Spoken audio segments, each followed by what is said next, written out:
உங்களை காப்பாற்றிக் கொள்ளுங்கள். இது இயேசு கிறிஸ்துவுக்குள் பிரியமான என் சகோதர சகோதரிகளே, இந்த நிமிட நச்சரிக்கை இயேசுவின் நாமத்தில் நான் உங்களை அன்போடு அழைக்கிறேன். உங்களை காப்பாற்றிக் கொள்ளுங்கள்.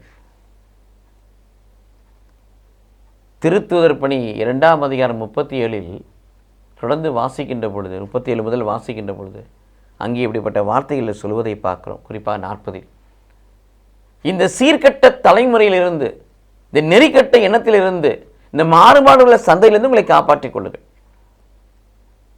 காப்பாற்றிக் கொள்ளுங்கன்னா, சீர்கெட்ட தலைமுறை, விசுவாசமற்ற தலைமுறை, கடவுளை வணங்காத தலைமுறை, மாறுபாடு உள்ள சந்ததி, கடவுளுக்கு புறம்பாய் செயல்படக்கூடியவர்கள், அவனுடைய வார்த்தையை கேட்பதற்கு செவியை திறக்காதவர்கள், அவனுடைய வார்த்தையை உள்ளத்தில் ஏற்காதவர்கள், வணங்கா கழுத்தினர்கள், கடவுள் மீது நம்பிக்கை கொள்ளாதவர்கள், பரிசுத்த ஆவிக்கு எப்போதும் எதிர்த்து நிற்பவர்கள், இவர்கள் தான் சீர்கெட்ட தலைமுறை, இவர்கள் தான் சீரழிந்த தலைமுறை, இவர்கள் தான் நெறிக்கட்ட தலைமுறை.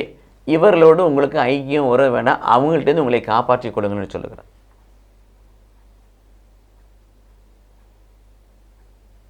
பன்றியோடு சேர்ந்த கன்றும் ஏதோ ஒன்று தின்றும் என்று சொல்வார்கள்.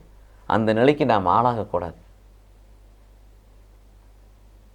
நமக்கென்று கடவுள் வைத்திருக்க அந்த ஆசீர்வாதத்தை, அந்த வாழ்வை நமதாக்கி கொள்ள, இவர்களிடமிருந்து, இப்படிப்பட்ட இனத்திலிருந்து, இப்படிப்பட்ட தலைமுறையிலிருந்து, இப்படிப்பட்ட நெறிக்கட்ட மக்களிடமிருந்து நம்மை விலக்கி காத்து கொண்டு காப்பாற்றி கொண்டு அதே வழியை அந்த இனம், அந்த ஜனம் திருந்தும்படியாக ஆண்டவரிடத்தில் ஜெபிப்போம். கடவுள் நம்மை ஆசீர்வதிப்பாராக. ஆமென்.